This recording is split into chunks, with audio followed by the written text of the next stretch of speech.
What if your next app could run AI completely offline? No ongoing costs, no cloud dependency, just powerful AI agents that keep your user data safe, because it never needs to leave the device. I started thinking about this when I heard Sam Altman, the CEO of OpenAI, say, people talk about the most personal shit in their lives to ChatGPT. It's, people use it, young people especially, use it as a therapist, a life coach, having these relationship problems. What should I do? And right now, if you talk to a therapist or a lawyer or a doctor about those problems, there's legal privilege for it. There's doctor-patient confidentiality, there's legal confidentiality, whatever. And we haven't figured that out yet for when you talk to ChatGPT. So if you go talk to ChatGPT about your most sensitive stuff and then there's a lawsuit or whatever, we could be required to produce that. And no one had to think about that even a year ago. Just think about that for a second. There's no legal privilege for your conversations with a cloud-based AI. Your data could be used for training or handed over in a legal dispute. We are so early in the consumer uptake of AI that they literally haven't planned for this yet. All of this led me to explore the alternatives.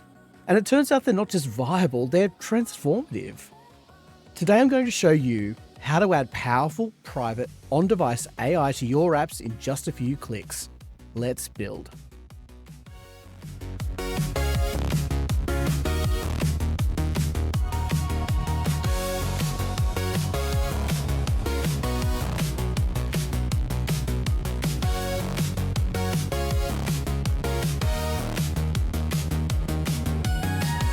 The on-device AI space is evolving at an incredible pace, and it's a fundamental shift from expensive cloud-dependent AI to powerful on-device intelligence.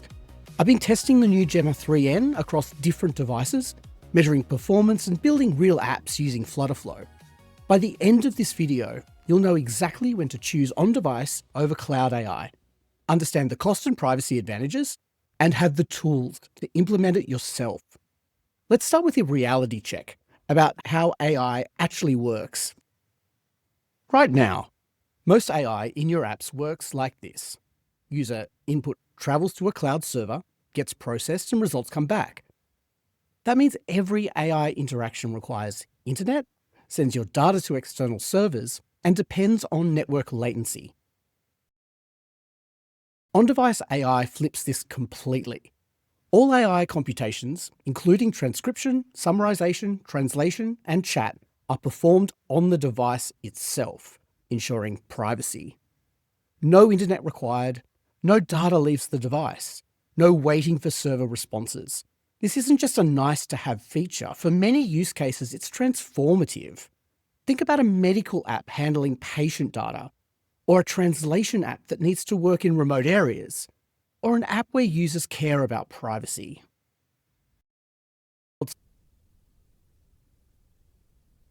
Let me demonstrate a real-world scenario where on-device AI shines.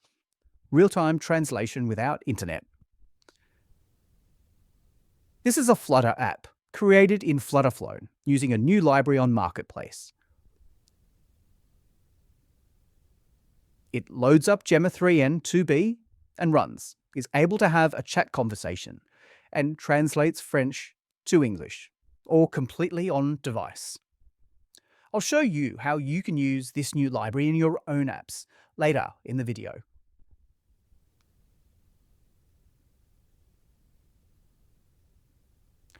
But where this technology will go next is where it gets really interesting. Google have demonstrated the Gemma 3N model running on an Android phone, interacting with the user via voice and interpreting video coming from the user's camera. Now, the implementation I'm going to show you isn't quite at that level of multimodality just yet. Right now, it accepts text and image inputs and is able to process these on device. But I plan on building out this library with audio and video inputs in future, so watch this space. So let me show you how you can integrate Gemma 3N into your own Flutter apps. The magic behind our FlutterFlow implementation is a powerful open source package called Flutter Gemma. The documentation is excellent if you want to take a deep dive, but I'm going to walk you through the essentials for getting this set up and running in your app right now. This app is built for Google's latest models and will be focusing on the powerful and efficient Gemma 3 and the multimodal Gemma 3N today. But what's great is that it's not just for Gemma. It also supports other popular lightweight models like Tiny Llama and Llama 3. So there'll be a ton of flexibility built into this library moving forward. Now, here's the most critical consideration for on-device AI: model size.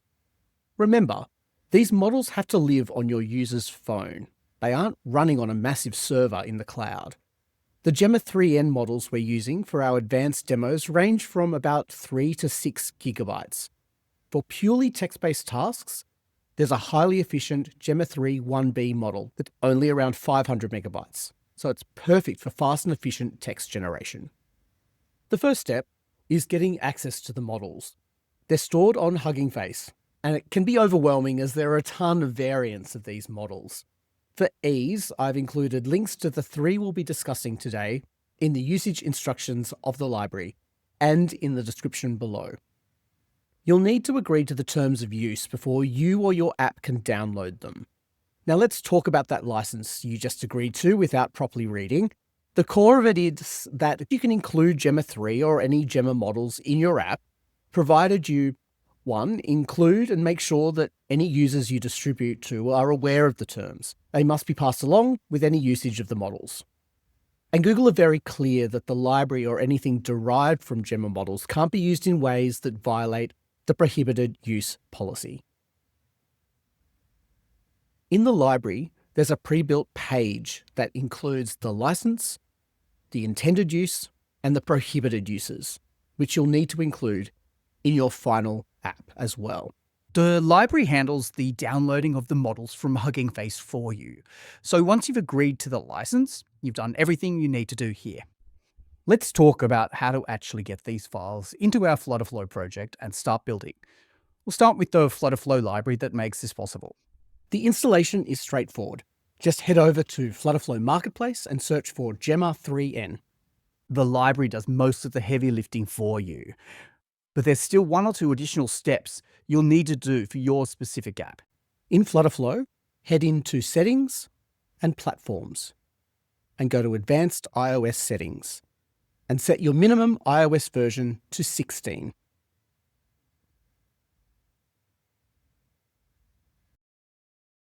Then head to Advanced Android Settings and set the minimum SDK version to 24. There are a couple of configuration file amends that should be carried over from the library, but it's important that you check that they're there. Firstly, head to Android Manifest and check that there is this OpenCL app component tag. Next, head to info.plist and check that you've got 4 additional properties under File Settings. Then head to Runner, Entitlements, and check that you've got the Gemma memory entitlements listed.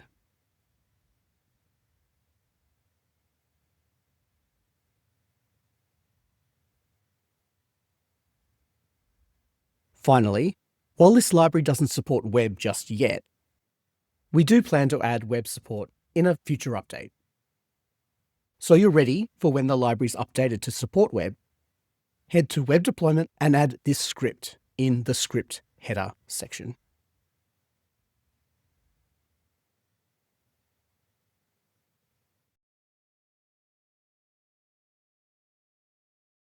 The library handles model loading, memory management, and is built to provide you a set of pre-built custom actions, components, and pages inside of FlutterFlow that you can mix and match for your exact use case. You can choose to use the library demo page, either as the initial page or by navigating to it in the Action Flow editor. That page is fully contained. It does all the downloading, setting, and initializing of the model you've chosen. Alternatively, you could integrate the AI model deeply into your project and call it yourself. To do that, you first need to run these 3 custom actions included in the library. Download model action. This starts the model downloading onto your user's device.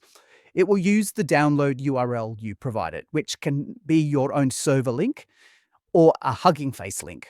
If you use a Hugging Face link, you'll need to also provide your Hugging Face token here. The output of this node feeds the next node. Set model action and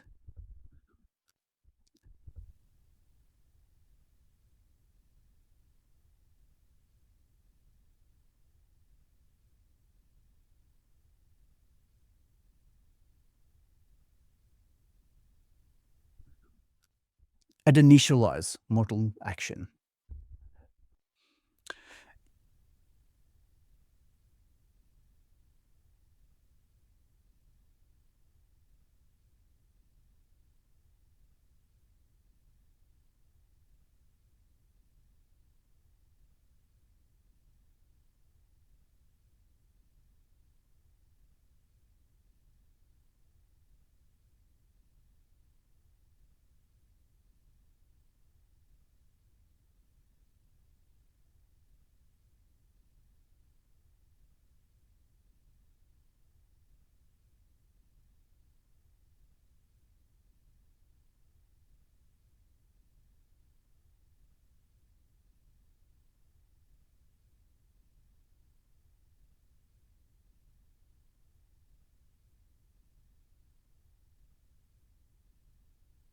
If the output of the initialize action returns true, you'll have a fully working Gemma model you can interact with. You can show the initializing component while all this is happening, which will display the progress of these steps to your user. Alternatively, you can build your own componentry and use the app state variables to show it your own way. The models run directly in your app's memory. This means the first time your users open your app, there's a model download and initialization step. But after that, everything is instant and offline. Now, there is a difference in on-device AI speed versus the speed of the massive cloud compute capabilities of some other AI models. Battery consumption is also higher. The phone gets noticeably warmer during intensive AI tasks. And model capabilities can be more limited in certain circumstances compared to the cloud giants like GPT-5. The hardware requirements are real. You'll need devices with at least 4 GB of RAM for basic models, 6 GB for more advanced features. And keep in mind that the AI model will need to take up storage space on the user's device, and they vary in size. All that said, offline functionality opens up use cases that cloud AI simply can't compete with. Remote areas, plane travel, situations where internet is unreliable or expensive. Because here's what the numbers don't show. That cloud response required internet. It sent data to external servers. It potentially called other functions or MCP servers. The on-device response worked in airplane mode, kept data private, will be consistent regardless of network conditions, and cost nothing. So when should you choose on-device AI? I can see 3 clear scenarios. First, when privacy is critical. Healthcare, finance, or personal data apps. Some GDPR or HIPAA compliance issues could be solved with this approach. Secondly, when offline functionality matters. Travel apps, remote work tools, or apps for areas with poor connectivity. Thirdly, when you want predictable performance, no network variability, no server downtime, and no API rate limits. And remember, we're at the very start of on-device AI and what it can offer. This space will rapidly evolve, just as we've seen cloud AI rapidly evolve. Ready to try this for yourself? I put together some links and resources in the description below. If you've come this far, please give this video a like and subscribe to the channel. Let me know how you're using both on and off device AI in your apps in the comments below. In the next video, I'll show you how to build your very own MCP server. MCP is one of the great tech buzzwords of 2025, and I'm going to break it down and show you how you can get involved. Until then, let's build.